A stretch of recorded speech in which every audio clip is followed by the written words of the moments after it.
নমস্কার বন্ধুরা, আশা করি আপনারা সকলেই খুব ভালো আছেন, সুস্থ আছেন। আমার আজকের রেসিপি হলো মুগের ডাল। দেখুন, আমি 1 বাটি পরিমাণে মুগ ডাল নিয়ে নিয়েছি। আমি আমার পরিমাণ মতো ডালটা নিয়ে নিলাম। আপনারা আপনাদের পরিমাণ মতো ডালটা নিয়ে নেবেন। তারপর নিয়ে নিয়েছি ছোট ছোট জ্যান্ত চিংড়ি মাছ।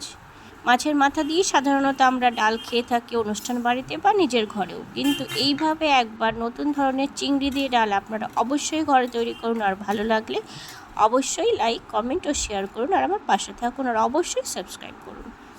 তারপর ডালটাকে হালকা ভেজে নিয়ে একটা কুকারে 2 সিটিতে আমি ডালটা সেদ্ধ করে নিলাম। সামান্য হলুদ দিয়ে ডালটা ভালো করে মিশিয়ে নিয়েছি। ডালটা একটু ঘন প্রকৃতির হয়, সেই জন্য ডালটাতে এখন খুব বেশি পরিমাণে আমি জলের ব্যবহার করিনি। পরে ঘনত্বটাও দেখে নিয়ে তারপর জলটা দিয়ে দেব।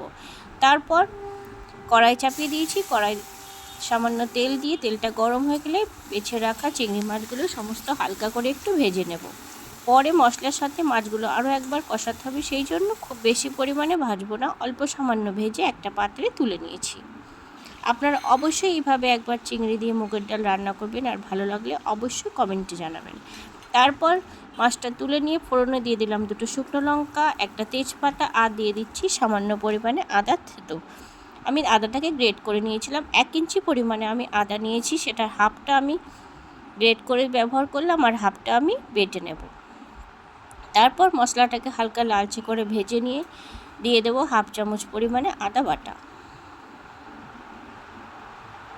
আদা বাটাটাও মশলার সাথে ভালো করে একটু তেলে ভেজে নেব। ভেজে নিয়ে তারপর ভেজে রাখা চিংড়ি মাছগুলো সমস্ত দিয়ে খানিকক্ষণ একটু সব কিছু কষিয়ে নেব। নিয়ে তারপর আমি ডালটা দিয়ে দেবো।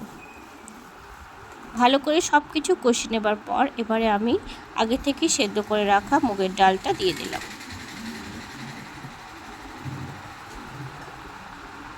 ডালটা দিয়ে কুকারে সামান্য জল দিয়ে কুকারটা ভালো করে ধুয়ে নিয়ে সেই জলটা আমি দিয়ে দিলাম। দিয়ে ভালো করে নেড়েচেড়ে মিশিয়ে নিয়ে দিয়ে দিচ্ছি স্বাদ মতো নুন, হলুদ গুঁড়ো, আর ছোটো চামচের 1 চামচ জিরে গুঁড়ো। আমি যেহেতু এখানে জ্যান্ত চিংড়িটা ব্যবহার করেছি, সেই জন্য এই মাছটা খুবই ভালো খেতে হয়, আর অনেকটাই সেন্ট থাকে, সেই জন্য এই ডালটায় খুব বেশি পরিমাণে মশলার কোনো প্রয়োজন নেই।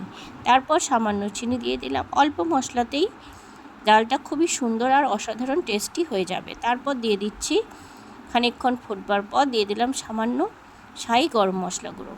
খুব কম সময় আর খুব অসাধারণ স্বাদের এই ডালটা তৈরি হয়ে যাবে। আপনারা অবশ্যই ঘরে একবার তৈরি করবেন, তাহলেই বুঝতে পারবেন কতটা ভালো হয়।